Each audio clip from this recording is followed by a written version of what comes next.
You never know what's around the corner. It could be everything or it could be nothing. You keep putting one foot in front of the other, and then one day you look back and you've climbed a mountain. Tom Hiddleston. Hi, hello, and welcome to the Misadventures of the Mind podcast, hosted by me, your clinical child and adolescent psychologist, alias Kalik Nadal. Hey, welcome to episode 6, where we're gonna give like little claps for making it to episode 6. Ooh, yay! Thanks to the audience. Just kidding, it's just me.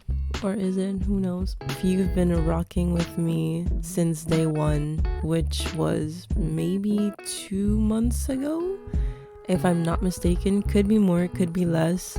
It doesn't really matter. You're here now. And if you're not a recurring listener, a loyal listener, hey, welcome. Hi. Nice to have you here. If this is your first time listening to this podcast, welcome. Welcome to our lovely community where we talk about everything life. We talk about everything mental. We talk about growing up. But today we have a pretty interesting topic to talk about today. I mean, I say that about every topic I talk about, and maybe it's biased, but I don't really think it is, because, I mean, you think it's interesting, so I feel like that's evidence enough to say that we have interesting topics on this here podcast. But today our misadventure of the mind is one that convinces you that success and productivity only comes from constantly being busy or working. Edges snatched. Consider yourself attacked. And yes, I'm talking to all of you workaholics, diagnosed and undiagnosed. So today, if you didn't guess it yet, yeah, it's pretty clear. I might personally attack some of you listeners in love, of course. I don't do anything out of harm. It's against my nature, but also I'm a psychologist, and honestly, my psych card will be revoked, and that is not something I want to do. But anyway, today I have another special guest, and I'm really excited because last week I had my husband. This week I have one of my best friends. I think I've known him for actually let's stop right there. We're gonna let him talk a little bit, introduce himself. So the guest that I have for today is none other than one of my best friends, Orlando Petronia. Welcome, public, welcome. Thank you for having me, Alieska. Of course. Well, let me introduce myself. As Alieska said, what y'all guess my name was? John? No, I'm not John. It's Orlando. The one and only. The sexiest black man alive. Okay. But okay, on a serious note. So I've known Alieska pretty much all my life. I actually met her through church. Crazy. And through her little brother. Because at first, I still am very good friends with her brother. We are brothers. And Alieska's like my adopted sister. And shout out to Ishak Lake, the little broski. The little ashy broski, you know. All love, bro. But yeah. So I met Alieska about 15 years ago, more or less. We met at church, and then I started hanging out with her brother. At a certain point, Alieska and we never got along. We were always fighting, arguing. It was very constant, very toxic relationship. The definition of that, we were toxic relationship prime. But also, just don't do that though. Definitely 0 out of 10. Don't recommend. Run away from toxic relationships. It was all jokes though. Yes, it was all jokes and all love. Because at the end of the day, hey, we're here. We're family, and it's love. Besides that, I'm currently doing my bachelor's in hospitality management. Almost done, handing in my thesis in a few months. I enjoy hanging out with my friends, cooking. I enjoy hosting. I enjoy going out to parties, events, social things, etc. Orlando is the type of person, if you have a party at your house, he'll definitely take over the hosting role because I don't like hosting. I'm probably the worst host ever, but luckily I do have friends that can easily take over that role, and they just make the home feel like an actual home with people serving them drinks and whatnots. But yeah, the real reason why we have Orlando here today on this lovely mic today is, what day is it? Today is Saturday. So, and it's like, why do we have two guests in 1 month? Well, I thought it would be fitting to have a certified, undiagnosed workaholic with us today. And I thought it would be a beneficial and fruitful conversation for this podcast if we kind of get like, his confessions of why he works so hard. What is the secret behind his work ethic? What is the driving force, I guess you could say, that makes him work the way he works? But before we get into that, you know how we like to do it on this very podcast. We don't just throw terms out there without understanding them. So as per always, we're gonna define, what does it mean to be a workaholic? What is the actual categorization but also criteria that comes with workaholism? As I said, we like to define terms out here, and I love going to the Merriam-Webster dictionary, friend of the pod. And according to Merriam-Webster, a workaholic is defined as a compulsive worker. That is it, that is all. There is nothing more or less that you need to understand about that. It's just someone who is so, I wouldn't want to say caught up, but has a deep desire and urge to work and continue working. And obviously it's very clear cut, but then I personally like to dig a little deeper. So I thought, okay, but what does it actually mean to be a compulsive worker? Because a compulsion is a deep urge for something, a desire to do something. It's not just you want to do it, but you feel like you have to do it. So, according to Merriam-Webster, a workaholic is someone who feels like they have to work. Is there a difference between a compulsive worker, so a person who has the desire and the need to constantly work, versus someone who just works a lot? And in my little researching process or journey, if I'd like to call it, I found different articles about what it means to be a workaholic, what is workaholism, and an interesting article that I found, which was from PubMed Central, and it's the national, what is it called? The NCBI.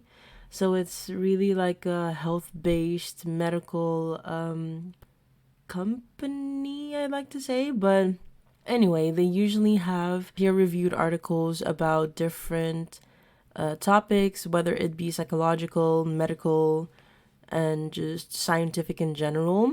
But what they found was that a workaholic, and the term workaholism is also, or is not also, but it is something that is comparable to addiction. So they looked at it from an addict's point of view, a person who, like an addict, needs that extra boost, needs that constant rush. And if they don't get it, there are certain, let's say, what do you call it, withdrawal symptoms. And they found from the, so I'm going to read the little prescript that I found that I thought was interesting and maybe helpful to better understand what it means to be a workaholic. And they said thus, from the perspective of an addiction, workaholism may be described as being overly concerned about work or to be driven by an uncontrollable work motivation, and to put so much energy and effort into work that it impairs private relationships, spare time activities, and or health. Yeah, I'm gonna stay there for a second because I think the last part especially is the most important thing, and that is something that we as psychologists also do when we're considering or we have questions about somebody who may be struggling with a certain mental disorder, is that if this behavior, if this tendency to do something or feel a certain way, is it impairing your other aspects of your life? Is it something that has a negative impact or effect on your relationships, on your spare time activities? Do you feel like you can't perform daily tasks or have time for yourself or your health? And that is something I think that people often forget about, is that how the activities that you do in your daily life, it could literally be anything also and always has an impact on your health. But that aside, without rambling too much, I also found a second article that I would like to talk about. However, I want to get the perspective of my guest, of course, because, usually you just hear me, but because this podcast has been graced with a second speaker, I want to hear his perspective on the term or definition of what it means to be a workaholic. So, Orlando, Tell me, Alyeska.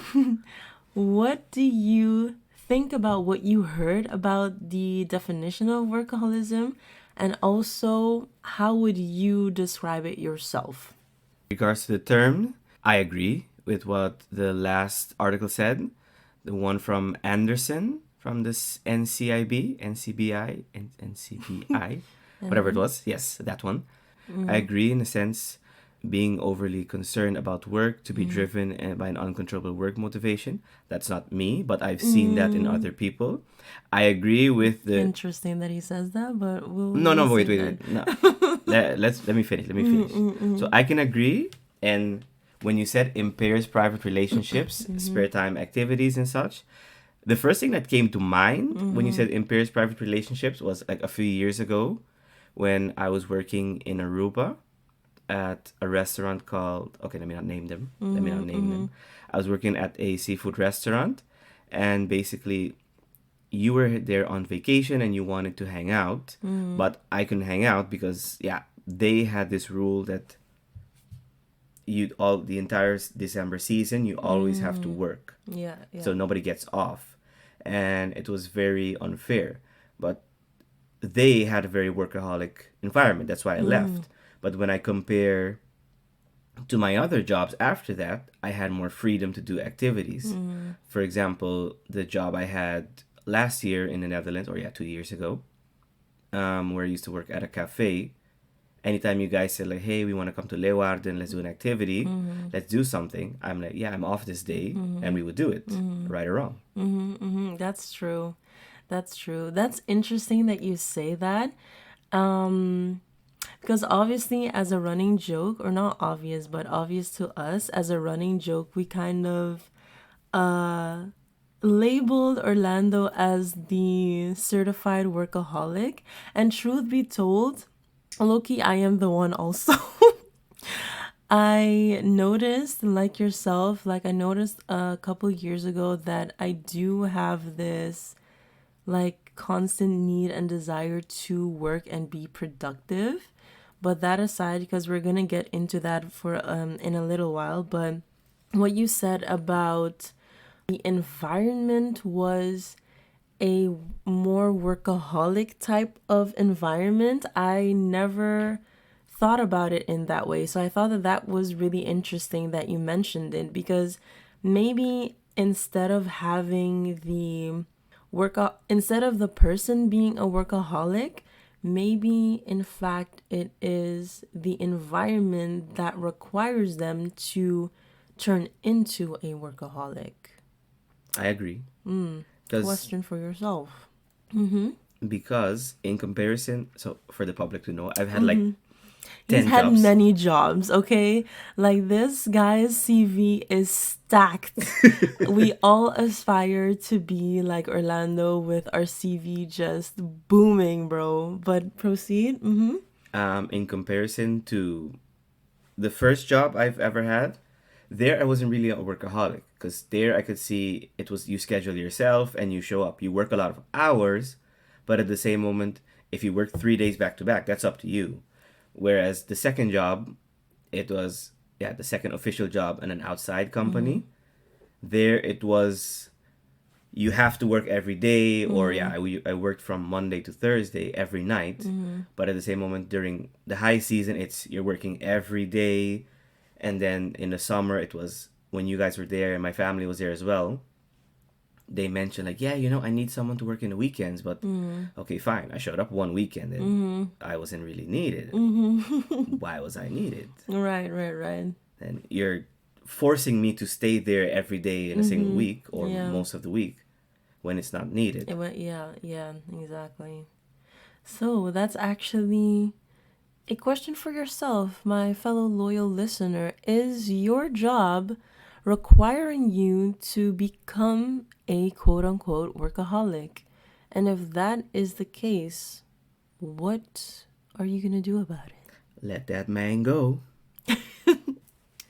Okay, so obviously we got the definition and the perspective of a uncertified, certified, undiagnosed, diagnosed workaholic, which who he claims he's not. But I also found another article by the Harvard Business Review, and if you're familiar with them, they often publish different articles, but they also have different books. I actually have two books from them. One is called Self-Awareness, and the other one I have is called Empathy.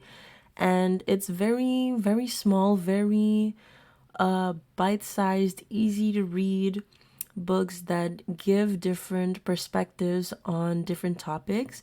They actually have a full set. One of their sets that I actually want to get for myself is one with 14 different books, and I think each book is maybe maximum 200 pages. So if you're a reader and interested in, it's not, I wouldn't consider it a self-help book, but it is kind of in that realm. They also have books on leadership. They have books on, I think, looking inside of yourself. So like mindfulness, introspection. But that aside, I also found an article that they published about workaholism and a research experiment that they did with people who work more than the average Joe. And not Joe from you. This is just John Doe Joe. But this person in this article that they're talking about, she works between 60 to 65 hours per week when the average work week is 40 hours, maximum 45 hours. But according to her, she claims she can switch off when she needs to and not become that person that is described as a workaholic. Now, of course, Orlando also read a little snippet of the article and he had some thoughts. So what do you think about that? Because let me just prelude as well to say that in this article, she says that she has a regular 9 to 5 job. But then when she gets home and her 3 children are asleep, she still tries to get in the last bits of work at the end up until midnight. So her laptop is still on. Perhaps your phone is also on. and she'll just go ham in that laptop until midnight or until her eye starts to bleed, and then she'll decide, oh, I'll go to sleep. So Orlando, what do you think about that? Have you experienced this type of need to either continue working, or you feel like you need to finish working, or are you on the opposite side where you're actually not this type of person at all? So, touching on the hours, I think I've worked those amount of hours in a week. Okay, let's truth be told, the most amount of hours I've worked in a single day was almost 20. I know it's unhealthy, people. 20 hours of working in a 24-hour day. I said almost. It's like 19 something. Anyways, besides the point. So, during my internship, I worked, so the usual work hours were from 9 to 6. But because of like internship agreements, I worked from 10 to 6 or 10 to 5. And when my managers went on vacation 2 months ago, I was left in charge for 2 weeks. So at a certain point, I realized that their jobs are actually important because one of them was the director and the other one was the manager. At a certain point, I realized, okay, the day ends, the work day ends, but you still have like some stuff to deal with. And since I was training the other intern, I realized, I can't get everything done Yeah. in a single shift Right. without, like, I have to teach her, but there are certain things that she does not need to know, but I knew because of the amount of time I spent there, because I mean I spent 10 months with them. Now, in regards to the not closing her laptop, there was one day I got to work at 9, and I think I left at 9 as well. But the reason I left at 9 p.m. was because when she leaves at 6 p.m., I'm like, okay, I'm free now to do the things I have to do, and not, because at that time we only had one computer available because she did not have any login codes. So it was basically I'm stuck working, like having her work, and I'm not able to do my own work. So you had to do the workload, or you had workload that was for two people actually? Yeah, for two people. And most of the time it happens because I can give the example of my director of sales and marketing at the company as well. She would stay there sometimes until like 7 or 8. But at the same moment, there are times when she would just say like, hey, no, bye. Like, Oh, she said, I've had enough. I'm out of here. yeah, I'm leaving at 4. Or she would arrive later and then she leaves a little later. But the whole working 9 to 5 and then you're still doing 60 hours per week, 60 to 65.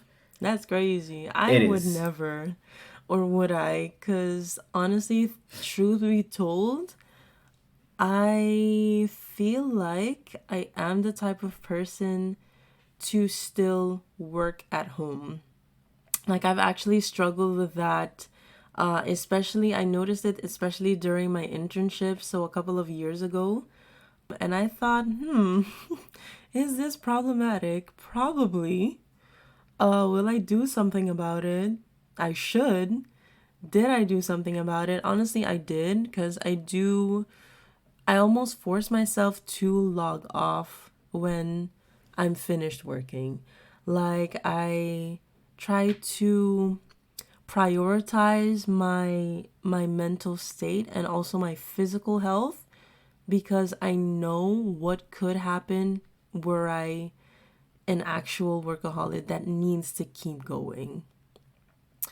But to come back to the article, what I also found interesting in this article is that they made a distinguished comparison, I guess, between someone who works a lot of hours out of necessity. Like, for example, you had to take over the role of the director and also manager because they were on vacation. And on top of that, you also had your own workload. So that's more so a need to do it rather than a want to do it or feel like you have to do it, compared to a person who just does it because they feel like there's no other way. And the thing that I found in this article that was actually alarming, I think, is the type of questions that they asked the person and the things that made the certified diagnosed workaholics say, or there was evidence stating the how would I say this? There was evidence for why they would be considered workaholics. And one of the survey questions was, I feel guilty when I'm not working on something, and I put myself under pressure with self-imposed deadlines when I work. Get yourself together, my friend. Yeah, no, but also, like I said, like low-key, I kind of feel that sometimes, maybe most of the time, especially I feel guilty when I'm not working on something. I don't know if I would say guilty, but sometimes I do feel like I should be productive or doing something. Like I get an uneasy feeling when I'm not busy on something. Yes, Orlando. Okay. Comparing, so I've worked a physical job and I've worked an administrative job. Comparing the two, now that hearing a bit more, my physical jobs when I used to work in hospitality as like a bartender or a server or like events, that you're not technically a workaholic. You just work a lot of hours because you can't keep the work going at home. Right. But most of the times, people that are workaholics are administrative workers. That's true. Because if I compare the amount of people I used to leave in the hallway at times, so there were times, as I said, when I was in charge for 2 weeks, I left maybe at 7 a few days. But that's because the extra hour was just for me to finish my own tasks. There was an intern that wanted to become an employee. She did become an employee at the end. No, good for her. She would arrive, let's say, a little before 8, and she would leave at like 8. So her workday was just there all day. And at the same moment, you're like, aren't you an intern as well? But then they kept her as staff. And there are some managers as well that they would just be there the entire day. The entire day.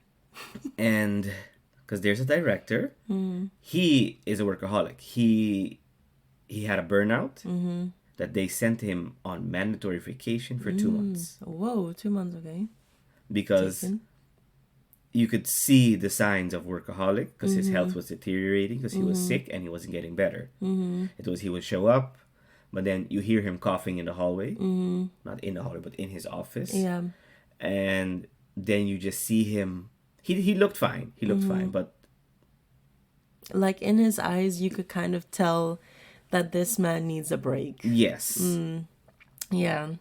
And that is also something I think, yeah, to also get into the part where I think most of us forget about workaholism or feeling like you should keep going is the health part, the con part of it. Because I do want to talk about the pros and cons of being busy and being productive, but not become a workaholic type of busy and productive. Because like you said, you could see that this man needed rest. He had a burnout, and that's a real thing. I know a lot of people kind of use it as a throwaway term or something, but burnouts are actually real and can affect your health in a detrimental way. Like the article that we were talking about, it also mentioned that people who suffer from workaholism, and I use suffer very intentionally, is because it's almost like a mental disorder, because they feel like they have to keep going. They don't see any other way that it could work without having to put in so many hours. Like the girl who was an intern and then became a permanent worker, supervisor. I feel like in the beginning she probably wanted to, make a good impression, and then along the way she just Also, maybe, I don't know, I'm just assuming, just based on what I heard, it just sounds to me like she also suffers from workaholism. Because why, as an intern, are you putting in so many hours? And you don't get paid for And you them. don't get paid for that. Because you get paid one fixed amount per month. Exactly. So if you work your regular hours, let's say you have an internship contract that states that you have to work, let's say, maximum 6 hours per day, and you have a 24-hour contract or something, 24-hour per week contract. If you work 24 or 30 hours, you're still getting paid the 24-hour wage. So is it really worth it to put in more work? And that's also a question for a workaholic listener that might stumble upon this podcast or that is currently listening. Is it worth it to put in more work if it's not going to benefit you in any type of way? Guys, this is not what Rihanna meant when she said work, work, work, work, work, work. You see me, I feel dirt. No, she did not mean this, people. Okay, so we've taken a very negative turn and made it very horrible to work and be a workaholic. And which is true, because it is something that affects a lot of people negatively, even if they don't know it. However, I think it's also beneficial to realize that there are positives in working and having a strong work ethic. However, I think it also might be nice to save that for a part 2. So we might have to run this topic back. And I think we're gonna do it. In a couple of weeks, I can't say when or how or whatever, but just be sure to keep a lookout for part 2 on the confessions of a workaholic. These are my confessions. But yes, as you've seen in the title, this is the section of this episode where we get the confessions of a undiagnosed, certified, uncertified workaholic. Orlando. These are my confessions. I'm not a workaholic, but sometimes I do like to work a lot. So he says, but question, do you feel like you need to keep working? Because, and tell the people the truth, you've had times where I think maybe it was, I know it's not last year, but a couple of years ago, and it could have been, actually, no, I think it's more recent than not, where we had a conversation and you were like, you need a job. You can't stay at home and do nothing because you need to be busy. Tell the people the truth. Yes. So tell the people, how do you feel being a workaholic? Because currently right now, and you had your internship. Before that, you were working and also doing your internship as well. I mean, so my job was my internship, but yeah. Okay, but then before you did that, you also had 2 different jobs, didn't you, while you were studying? No, I had one. Or you had one job? Yeah, one. No, in Aruba you had 2 jobs. I had 2 jobs once in Aruba. That was the year I was coming to the Netherlands on vacation, 2019. Okay. Yeah. Because we had a great vacation, by the way. It was amazing. So this is how it started. I started at a cafe, the barista cafe, in December after I quit the toxic job at the seafood restaurant. And I believe the manager from our sister restaurant, she saw me working at the cafe one day and she told my supervisor, hey, him, I want him to come work for us. Then they needed people for like the high season and for the busy days because they were like a bit understaffed and such. And I asked my manager, she said, if it's cool with you, it's cool with me. I'm like, okay, sure, if it's good with you, because you're my priority. Yeah. I don't have a priority to the other place. Then I worked on the 1st of January 2019. They asked me to come work. Obviously, it's double pay. So then I went to work. A few weeks later, they asked me like, hey, yeah, you want to stay? You want to keep working? I'm like, yeah, sure, because it's extra tip money and it's extra salary because, hey, I'm going on vacation. I need to Yeah. buy the tickets. Right. And you want to enjoy the vacation. Yeah. I think I worked both jobs simultaneously up until mid-April because that's when I had exams and I knew leadership, a program we do every year, was coming up as well.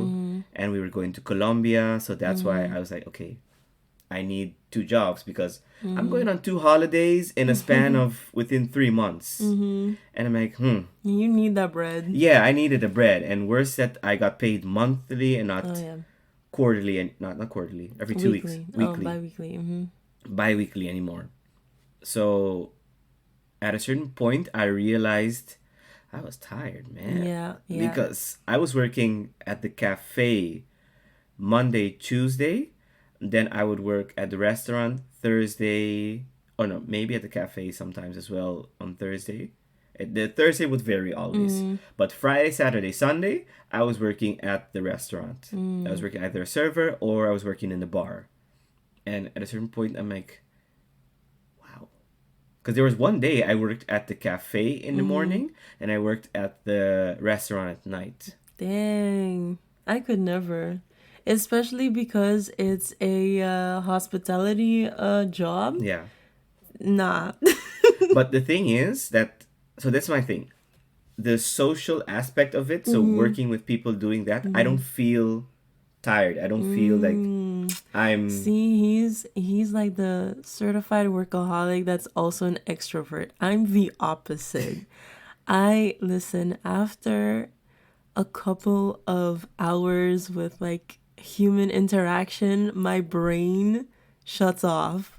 But Orlando is the opposite. He loves people. That's why I think he's a great host as well. But yeah, so you actually felt that your body was telling you it's enough, man. Yeah, my mind was telling me yes, but my No, body hold was... on. He's canceled, so we're not gonna quote his lyrics. Uh-huh. But you felt yeah, it. because I think it was the ending of... What's this month called? Of March. I was just chilling at home a day. I'm like, man, I'm tired. I was like, I'm tired. And I said, nah, I mean, okay, I'm gonna work 2 more weeks doing both. Because then at the end of the month, I still have money to go to Colombia. And then I'll keep the other one just for the Netherlands. Because I had all my pocket money for Colombia as well. And then I bought my ticket for the Netherlands and everything. And I said, okay, no more two jobs. Because It's just not working. And yeah, I think that's also what I wanted to allude to is when did you realize, well, it's a two-part question. Number one, when did you realize that you're kind of a workaholic? And then also number two, what did you do to make sure that you didn't feel how you felt when you had two jobs? Or are you living in denial that you're a workaholic? That's also no, a I'm question. living in denial. So it's not that I'm... Look, he's gonna lie. No, let me Okay. listen. Let me listen now. Let me speak. Let me land, man. Damn. What was I saying? I forget. The question was, when did you realize that you were a workaholic? That's part one. Okay. When did I realize I was a workaholic? That job. When I was working two jobs back to back. I think my dad told me something. He wanted to hang out or something. And he said when he showed up at my job because he showed up at my job because I wasn't otherwise available. Oh, dang. And so you kind of got hit with the harsh reality of being a workaholic.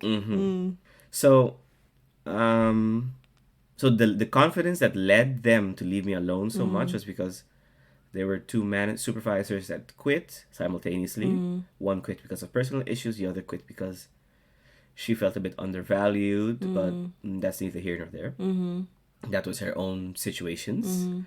And then, since I was a person that was there the longest, being out of two other people that started, right? The supervisor asked me, can I trust you enough to leave you at night in charge and everything, which forced me to always be there at night to do the cash register, to do everything. And the second day I noticed, the first time was when my dad showed up there. Then they were just sitting there, him and my uncle, and we were just hanging out there because nobody would come get coffee at night. Obviously not. Right. That was the first instance. But the second one was when I was with my family at like a house party, and then we left two new girls in charge. I think it was a few days before I went to Colombia. Then someone called me and asked me like, "Hey, how do you do this? How do you do that?" And I realized, And you were available. yeah, the first the first instance they called, I can understand, because if it's the first time you're doing the cash register at night, I can understand it's difficult and you don't want to get it wrong. That's the first call. You get one call. Fine. But then they call like 2-3 times, and then I think by the third one I said like, nah. Right, because you're on You're vacation. you're not paying me. Right. The general public is not paying me anymore. Or you as the job, the owners are not paying me. Like, bye. No. Right. Like, I told them, figure it out. And if not, the supervisor will fix it in the morning. So, you guys do you. Yeah, right. Okay, I think that's also a really good trait to have, or quality that you probably developed, is the fact that you can see that you you were made available even in your unavailability, because you were on vacation. So first of all, if you're on vacation and you have a job, once you check out that last shift, there's no more calling anyone. Don't call me, don't text me, don't even think about me, because I will not pick up. I am unavailable. However, that is a skill that one must learn. And I think that a lot of people kind of struggle with that, me personally as well.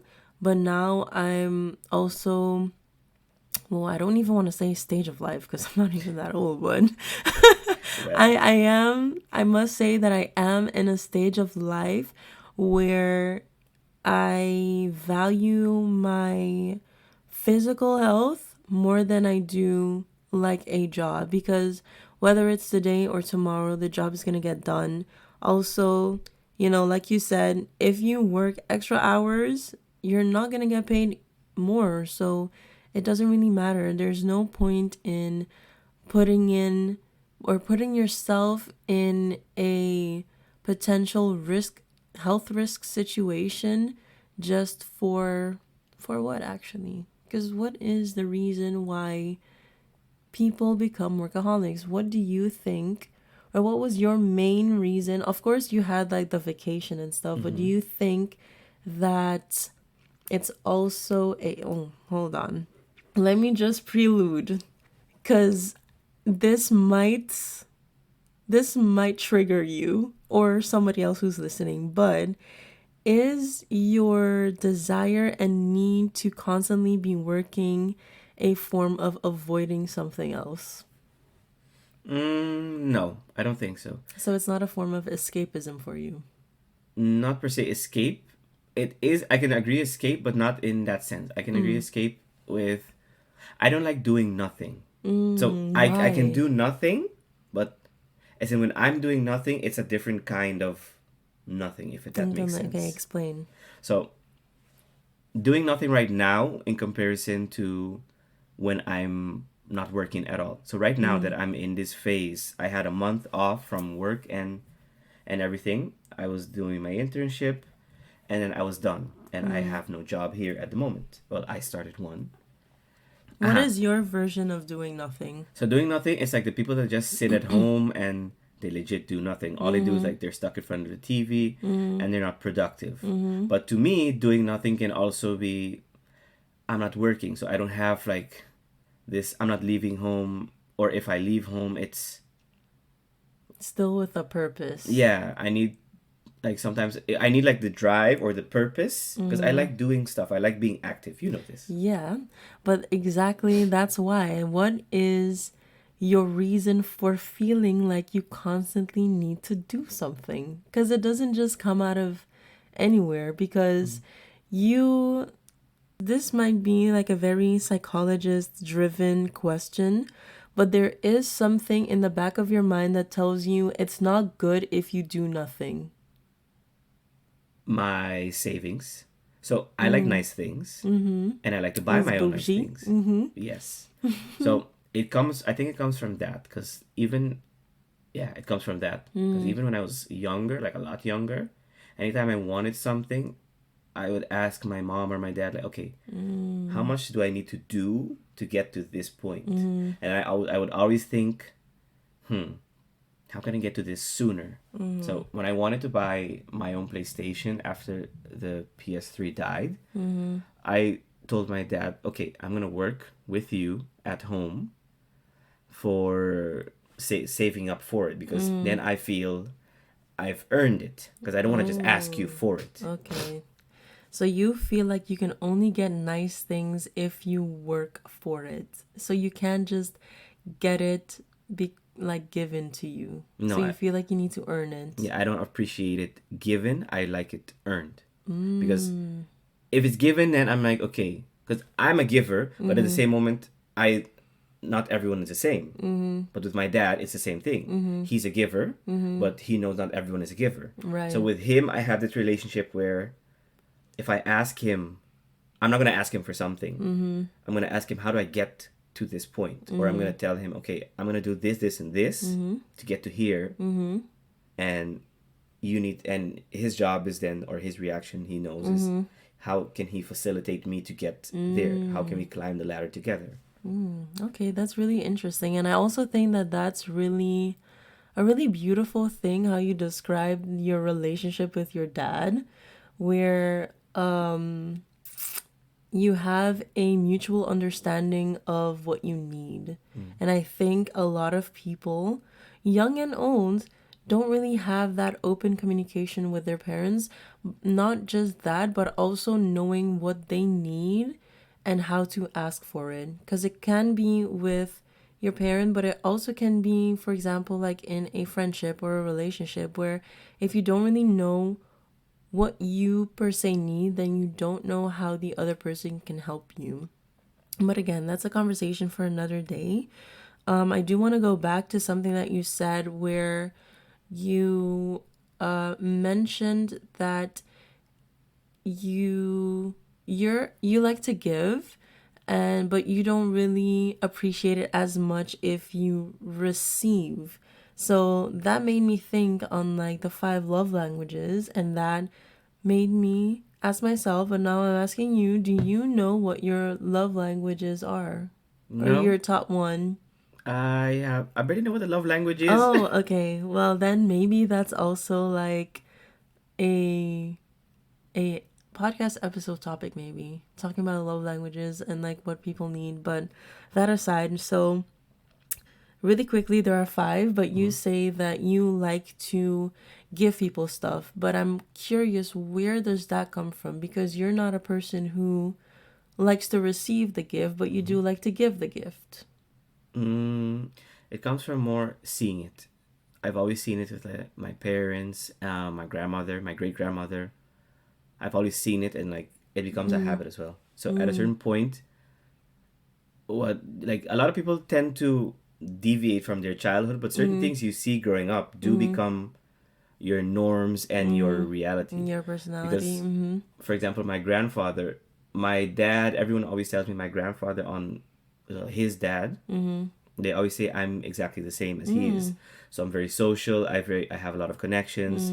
If I need something done, I ask this person, who can then ask someone on my behalf, or I ask them. You're a very network based type of person. Yeah, my dad always says I'm the spider, and then I just have. You have different webs. Yeah.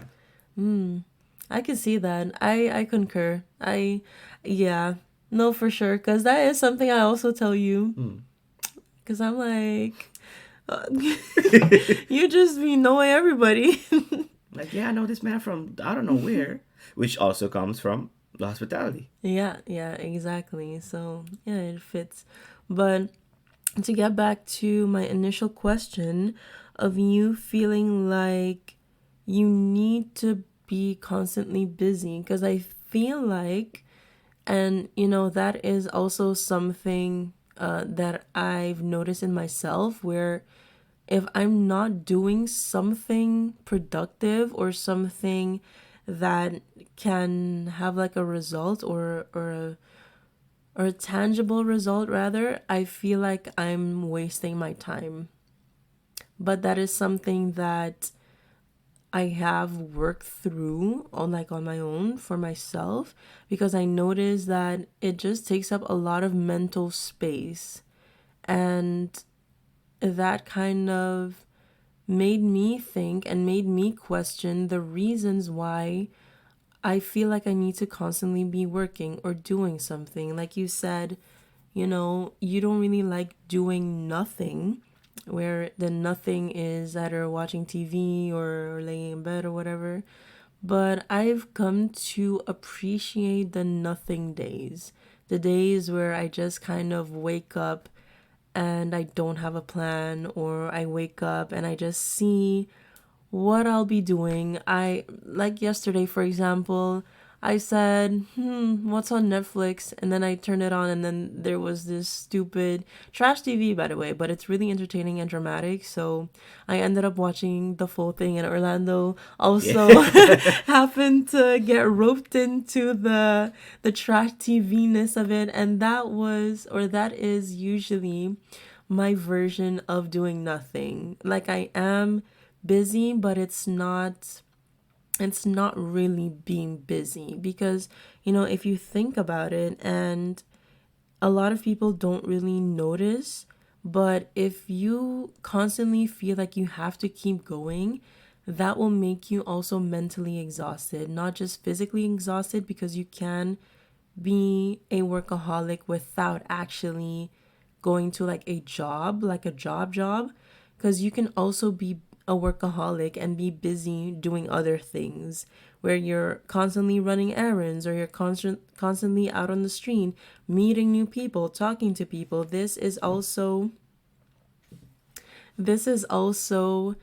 ways and versions of what workaholism, yeah, encompasses, actually, where it's not just your job that has you in a chokehold, but also other things. That's why I have. So when I got to the Netherlands, I developed a Lando Day. Oh, love that. So every Sunday at my last job is Lando Day. I don't work on Sunday. I don't get scheduled on Sunday, and I agreed with the owner. I'm like, did I really? Because I think I worked like 2 Sundays. Then I noticed we don't do stuff, and I could rather be home and not do stuff. Yeah. So every Sunday, and everybody knew that. Don't ask me to change your shift. They know. So the entire work staff knew. Oh, tomorrow's Lando Day, so you're not here. Okay. Oh, no, actually, that is so important, that you didn't just do it for yourself, but other people also know that on Sunday, don't text him, don't call him, don't even think about him. Yeah.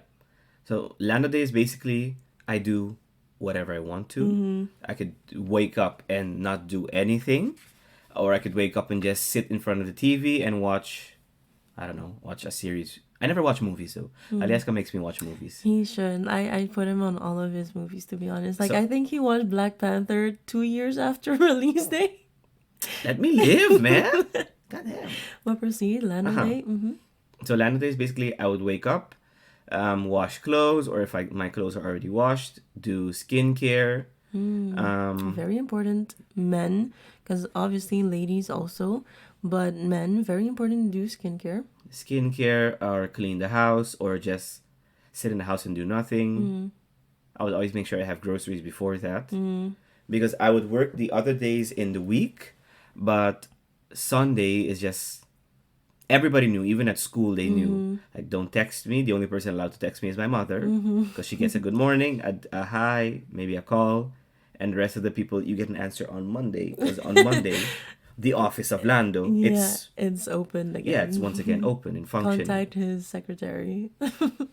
I think I had 3 colleagues join in on a Lando Day. Then they were like, what is Lando Day? Can I like experience? I'm like, yeah, let's go do something. Say, but isn't Lando Day you're doing nothing? Yeah, exactly. That's the point. Yeah, You do yeah. something, but you don't plan what you're doing. Yeah. We would just plan, okay, let's meet up in the city by this time. Then I think 2 of them came to my house and I cooked.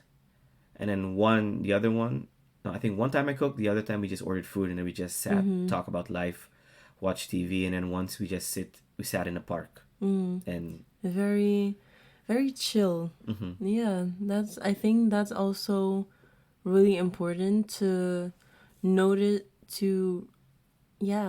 notice what kind of calms you or is a version of rest, because rest can be different things. It doesn't necessarily have to be just you sleeping in bed all day, but doing nothing, also not having a plan, because it's less mental energy that you're using, that you're spending or even wasting, dare I say. And that is something also that I wanted to touch on in this episode, which is the importance of rest, because I think a lot of people take it for granted. Rest is not just the hours that you sleep at night, but it's also the mental and physical rest that you do. And emotional. And emotional. Yes. And emotional.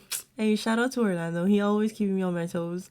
But your mental, emotional, and physical rest that you need on a daily, not weekly, not monthly. Yes, you can have maybe every month you want to take a couple of days from work, just do nothing, or have like a recovery day, for example.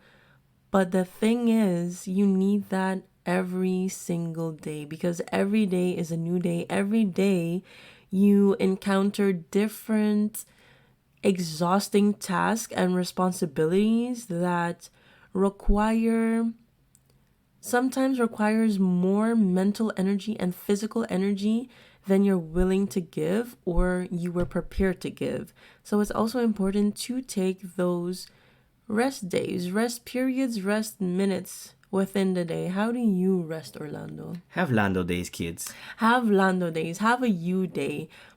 Look at your schedule right now. Pause this episode. Look at your schedule and pick out a day where you can just rest. Have a you day. I dare you. I challenge you. I want to hear back from all of you. Which day turned out to be your you day? But Orlando, how do you rest? What is your favorite version of resting and recovery? Waking up. So what I said, the Lando Day where I wake up, I make breakfast. And that's the thing. Working, I don't make breakfast sometimes. But I do. Depends on the job. But my rest, it's I wake up, turn the TV on, scroll on Instagram, casually scrolls for like an hour. Wasting your brain cells. Proceed. Look, I be having the memes. I be having the memes there, man. Oh, the first thing I do every day, so I've started this habit. I had this habit before, but then I stopped it. I don't know why. But now I restarted it again since the year opened.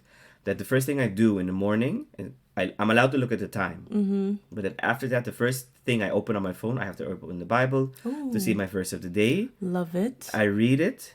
And then I'm like, okay, now I can do whatever else that has to be done. I don't care who emailed me or who sent me an important message. Yeah. I'm like, okay, I'm going to open. You didn't open. It's okay. We'll get there because we have Yeah. No, So we have our usual Bible verse of the episode as well. Yeah. But yeah. I do that. Besides that, on my rest day, I do things that I realize are my relaxing, like washing clothes. I don't fold clothes, kids. My closet is built to hang up all of my stuff because I don't have time for the folding. Honestly, I've had laundry on the, everyone has the chair. The chair filled with clean clothes. It's not dirty clothes. This morning I literally moved the laundry clothes from the chair to the bed because I needed to sit. But yeah, so your rest day, it includes just, just casual things that you just, It's never the same. So yeah, it doesn't require much energy or no. So mental. this is the thing that when I explained it to someone, they said, "Yeah, but it doesn't make sense. How do I do this?" I'm like, "No. The point of having an Aliaska day, a John day, a Lando day, a David day, it's you don't plan the day. You know that day it's yours. So whatever happens, happens that day. Facts. Like I would just wake up and like if I gotta do laundry, I'm gonna do laundry. But Yeah. if I need to clean the house, I enjoy cleaning the house though. It's very relaxing, and playing music. Like in Aruba when I was there last year, what I did for Lando Day, I would just wake up, leave the house, maybe sit at the beach or go somewhere and have breakfast. So that's the thing. I'm very comfortable now for the past what year are we 2024 2024. 2 3 years to just go anywhere on my ones and sit at the restaurant, have coffee. Well, I don't drink coffee, have a tea, or maybe go at a restaurant in the middle of the day like okay, I want to have a drink or have a glass of wine or Yeah. something. Oh, I'm gonna pause you right there because I kid you not, I think it was last week, if I'm not mistaken, last week when I was also doing my resolutions for the year and just like intentions, what I want to achieve for myself. I literally said to one of my best friends, people need to learn to be comfortable with their own company. And just, going to a cafe, having breakfast in your lonesome is so beautiful and so underappreciated. Again, if you don't do it, pause this episode right now, look in your planner, look in your agenda, see which day you can do it, and just take yourself out on a date. Just you, yourself, and your thoughts. Just, enjoy your own company. Cause I just be sitting on the terrace sometimes, and I'm just like I'm enjoying the the general The public, view, the yeah, view. exactly. Like you see people walking, and because this is the thing, a lot of people always ask me, "How can you go to this on your own? How can you go to the movies on your own? Going to the movies on your ones?" 12 out of 10 would recommend. I do. I don't go to the movies, But when he does, and if let's say I go to the movies alone, man, it's fun. it's I even go out true. clubbing alone because that's the thing. I got so comfortable doing stuff on my own that now sometimes I'm like, I gotta do it with people. Yeah. No, honestly, I feel that every single day. But this is coming from an introvert. But listening to it come from an extrovert, I'm over the moon. Yeah, It's because amazing. doing your things on your own, that's part of your rest as well. Yeah. It's not basically doing nothing at home or relaxing at home. You can be at rest, let's say, like not promoting working. Let's say you can do if you enjoy doing research about something, you can say like, okay, my rest day, I'm gonna go sit at a cafe with my personal computer logged off from my work things and research, I don't know, like houses, Exactly. like research maybe a vacation location you want to head to, see how do I get there, like okay, where can I stay. That's also part of rest. That's also your relaxation because it builds the happiness in you, it builds the endorphins, those kind of things. Yes, absolutely. Again, 12 out of 10 would recommend take yourself out on a date.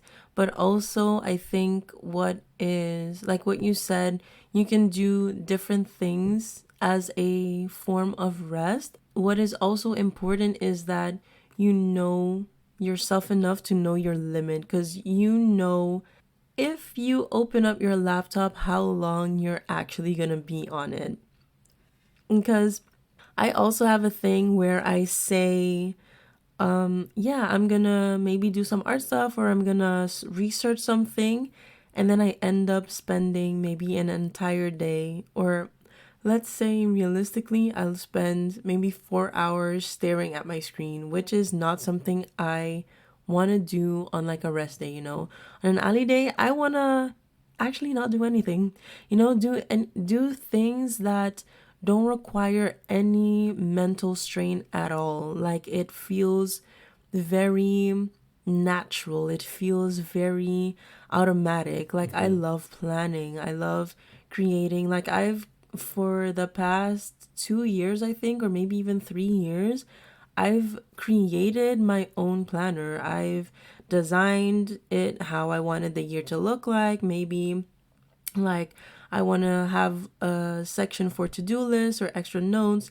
I just plan out the whole entire thing, and that comes so naturally and automatic to me that it doesn't even feel like I'm working. That is my version of rest. So my challenge to you is two parts.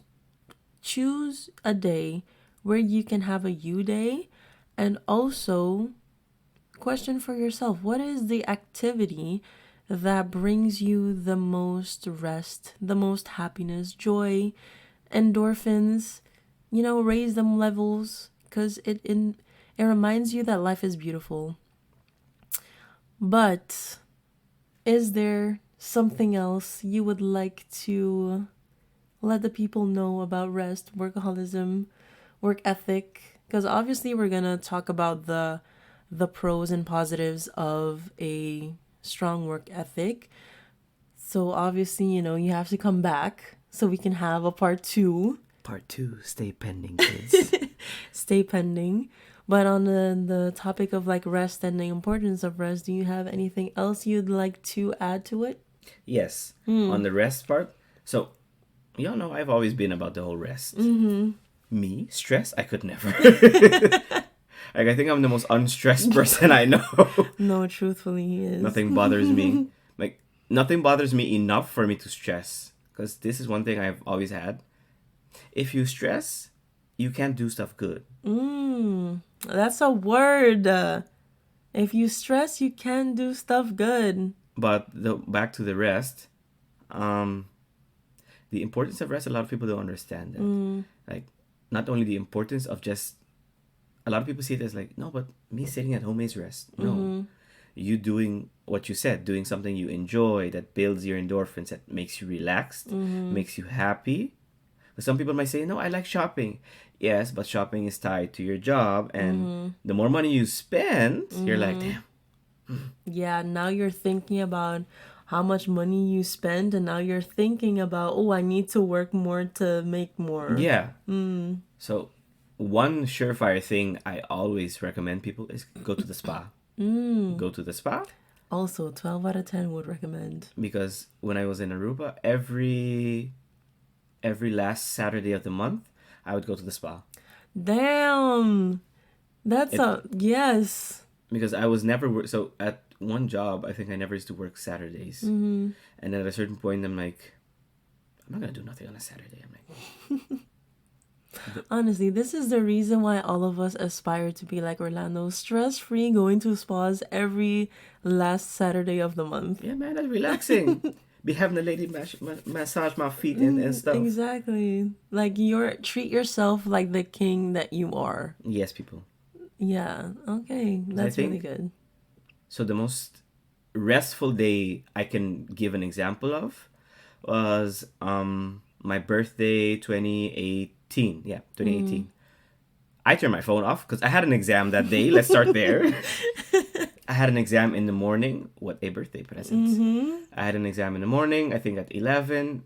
And after that, an ex-colleague of mine, her birthday is like a week before mine.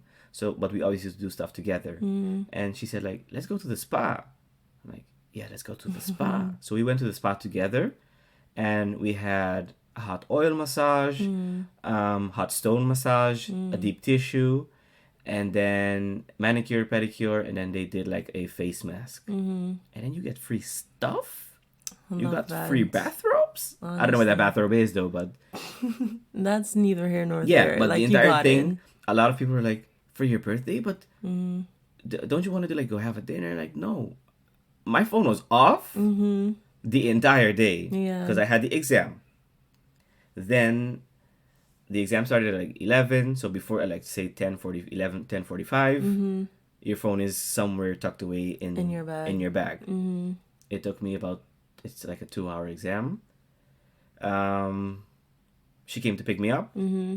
or she just waited because I didn't even have to ask her like, "Where are you?" She Yeah. told me, "Your exam finished." She said like around 1, so I'll just be chilling outside of school around 1 in this place. Mm-hmm. Walked. I didn't even call her, texted her anything. Walked to her car because I told her, "Okay, I'm gonna be here. Just park your car there." Mm-hmm. And then after that, we went, spoke. So it was all purely interaction with people Mm-hmm. the entire day, just me and her relaxing, or even she was relaxing in her area, I was Yeah. relaxing in my area. And that. That sounds amazing. Would definitely encourage everyone to do it. But also, if obviously a spa is not cheap or anything, you just do a home spa.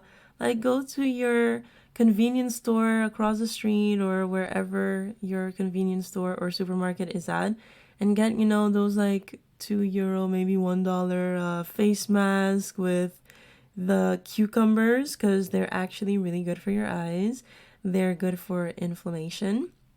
If you didn't know, just FYI. Let's see, you can get like the charcoal mask as well for a reasonable price. If you're living in the Netherlands, Action is the place to go. And I Acetion. think Orlando is an avid Action customer. Action I kruidvat. think he should probably get like a loyalty card or something. They do have one, but they don't give you points. Oh, Rituals that's as well, but rituals we don't speak about rituals. Rituals is on the more expensive side. So if you like luxury rituals, I don't know any other brand, but just be creative and yeah, pick a day. You are important enough to have a you day. Take care of yourself. Take kids. care of yourself.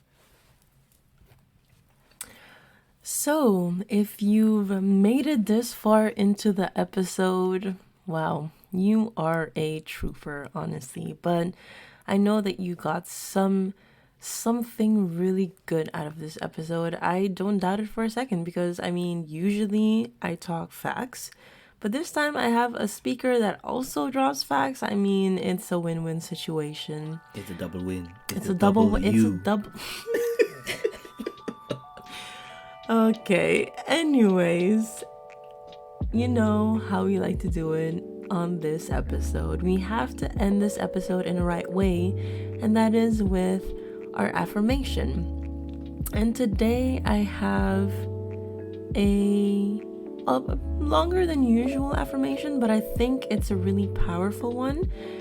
So today, instead of me giving you the affirmation, I'm gonna ask my lovely guest to bless your ears with the affirmation of today. Orlando? Here we are again, fans. I am successful no matter what. The work can be done today, but it can also be done tomorrow. I have the power to decide.